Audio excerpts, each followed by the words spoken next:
9 class maths का page number 146 में आपका ये सवाल नंबर 7 है। मेरी बहन ने अरुण मामा की दुकान से 255 रुपये का एक छाता खरीदा।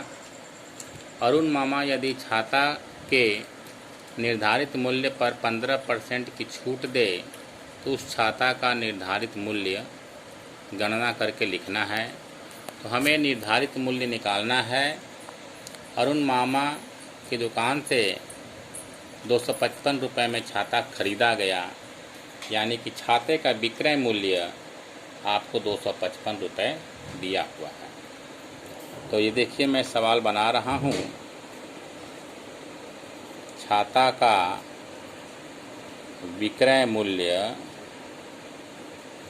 आपको 255 रुपये दिया हुआ है और छाता पर जो छूट दिया गया है वह 15% है।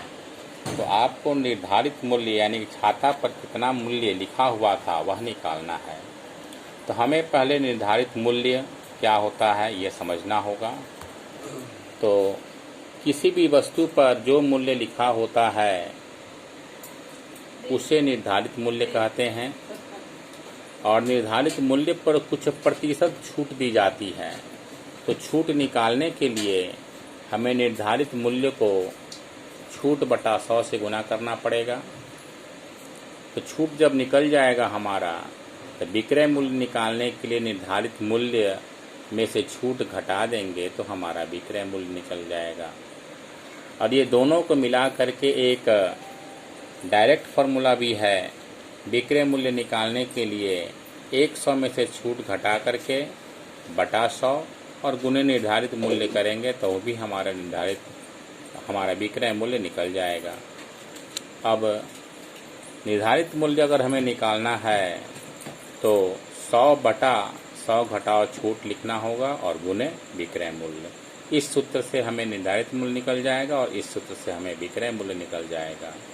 तो हमें इन्हीं दोनों सूत्रों का प्रयोग करके हमें प्रश्न नंबर 7 करना है। तो प्रश्न नंबर 7 में हमें निर्धारित मूल्य निकालना है तो हमें ये सूत्र लगाना होगा। तो विक्रय मूल्य हमारा 7 नंबर में 255 रुपये दिया हुआ है और छूट 15% दिया हुआ है। तो छाता का निर्धारित मूल्य निकालने के लिए फॉर्मूला है 100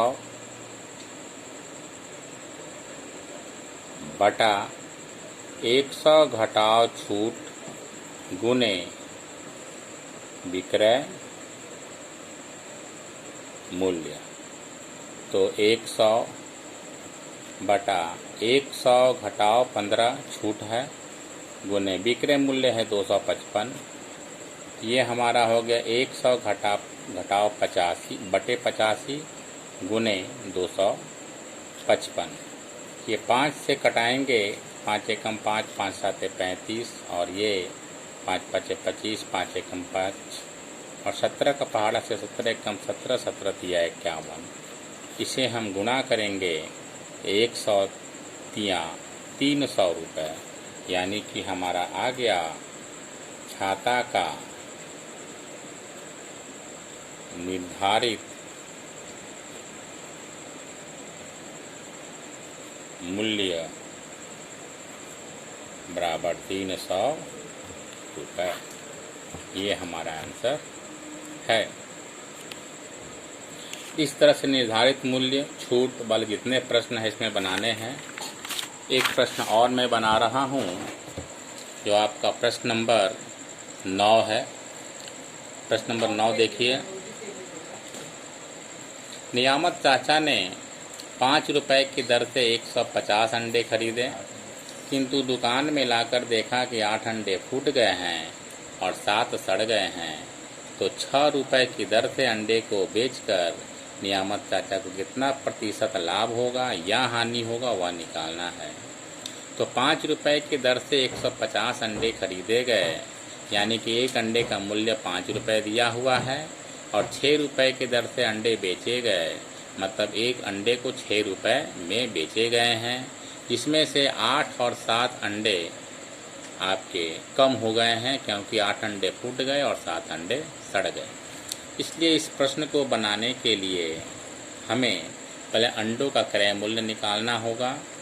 तो हमें लिखना होगा 5 रुपये की दर से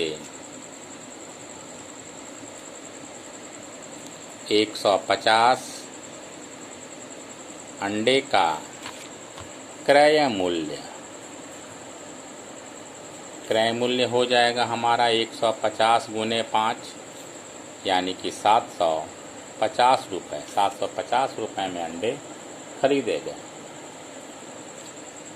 अब 8 अंडे फूट गए। 8 अंडे फूट गए तथा 7 अंडे सड़ गए। इसीलिए बचे अंडे